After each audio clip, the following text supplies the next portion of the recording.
Ivy and Bean by Annie Barrows, illustrated by Sophie Blackall. Ivy and Bean, Book 1. Bean meets Ivy.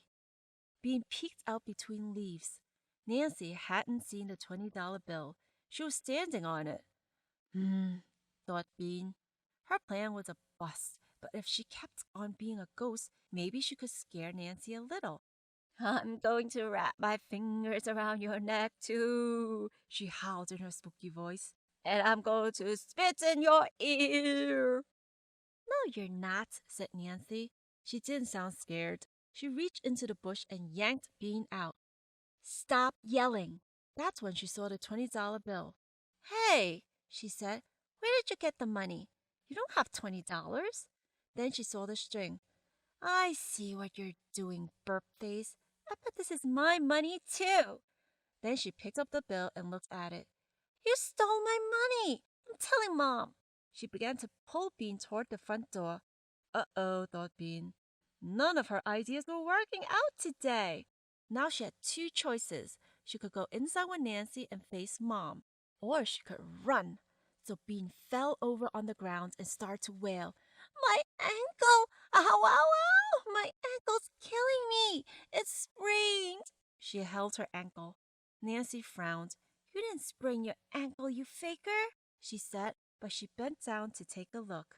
That was all Bean needed. She stood up and ran. She ran out of her yard and around Pancake Court until she found herself in front of Ivy's house.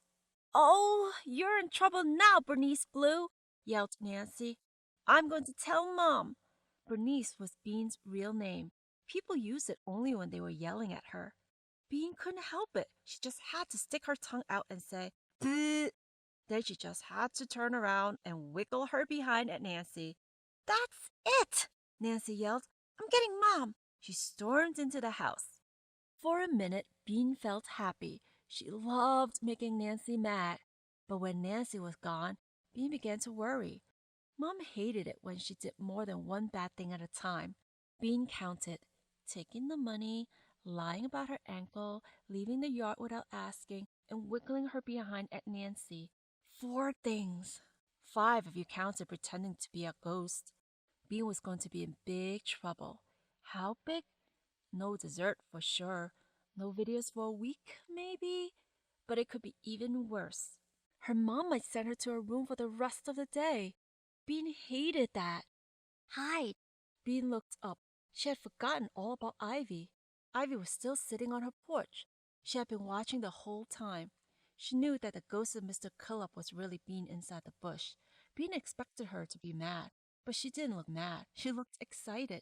Hide, she said again. Thought Bean. Maybe boring Ivy was right. If her mom couldn't find her, she couldn't send her to her room. If she stayed out until dark, her parents would stop being mad and start being worried. Her mom might think, oh, my poor little Bean, my poor little baby. Then they'd be so happy to see her when she came limping home that they probably wouldn't punish her at all. They might even let her have seconds on dessert. That settled it. Okay, she said to Ivy. Where? Follow me. Ivy came down the stairs and slipped behind a bush growing against her house. Bean followed her and crouched down under the wide leaves. No, get up. This is just the beginning, said Ivy. I'm going to take you to the secret spot. This isn't it? Asked Bean.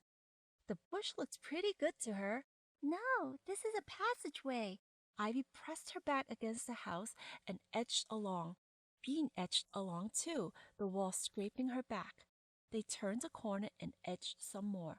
Ivy's house was big. Halt, said Ivy. Bean halted. Now, said Ivy, close your eyes and I'll take you to the secret spot. What?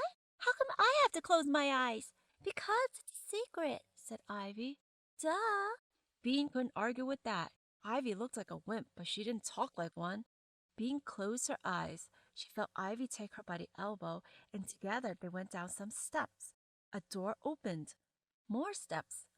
Cool, damp air blew on Bean's face. Then they went up the steps. Another door opened. They were outside again. Ivy was taking Bean through some tall grass. Shh, said Ivy suddenly. Bean froze. Crouch down, said Ivy. Bean crouched. There was a silence. Okay, you can get up now. What happened?